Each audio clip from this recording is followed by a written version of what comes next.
માળિયાહાડીનામાં ભાજપમાં સતત ઉપેક્ષાથી કંટાળી માળિયાહાડી તાલુકાના પાર્ટીના પાયાના આગેવાન પરિવાર સહિતના રાજીનામું આપતા રાજકારણ ગરમાયું છે.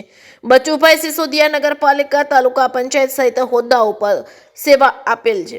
પોતે ક્ષત્રિય સમાજમાં પણ આગેવાન હોય અને પુત્ર હાલ તાલુકા ભાજપના યુપી પ્રમુખ પદ પર હોય. સમગ્ર પરિવારે આપ્યું હતું રાજીનામું. પાર્ટી દ્વારા સતત ઉપેક્ષા હતી કે પ્રજાના કામો થતા ન હોય અને ભ્રષ્ટાચાર એ પાર્ટીના ભેટો લીધો હોય અને આક્રોશ સાથે રાજીનામું આપ્યું છે. હાલ ભાજપના પાયાના પથ્થર એવા આગેવાનો અને કાર્યકરોની કોઈ કિંમત ન હોય, કોઈ પ્રજાના કામો થતા ન હોવાનો પણ આક્ષેપ કર્યો છે.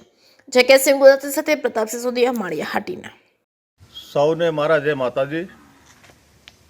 આજ રોજ હું ભારતીય જનતા પાર્ટીમાંથી રાજીનામું આપું છું.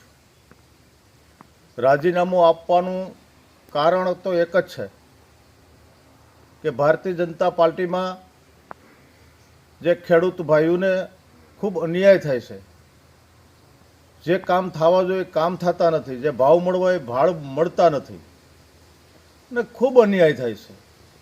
એને કારણે હું રાજીનામું આપું છું. મારો પરિવારમાંથી પણ અમે રાજીનામું આપીએ છીએ.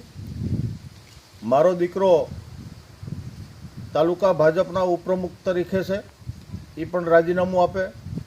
મારા ધર્મપત્ની પણ ફરી તાલુકા પંચાયતની અંદર એક ટર્મ કારોબારીના સભ્ય પણ હતા અને હું ભારતીય જનતા પાર્ટીમાં જિલ્લા કારોબારીમાં 2 ટર્મ ફરજ બજાવી. મેં એમાં પણ સારી કામગીરી કરી હતી અને આવા અન્યાયો બધા જે છે એ અન્યાયને કારણે મને થોડીક આમ દુઃખ થયું છે. ખેડૂત ભાઈઓ અને હું ખેડૂત હોય અને ખેડૂતને અન્યાય થતો હોય એ મારાથી થોડુંક સહન ન થયું એટલે દુઃખ થયું. એટલે મેં રાજીનામું આપી દીધું અને ખૂબ રજૂઆતો કર્યું, ખૂબ બધાને કીધું હોય તે, પણ એમાં કોઈ સાંભળતું જ નથી અને કોઈ નોંધ લેતું નથી. એટલે પછી આત્માની અંદર એવું થયું કે હવે પછી આમાં રહેવામાં કોઈ જરૂર નથી આપણી અને આમાં રહેવાતું નથી.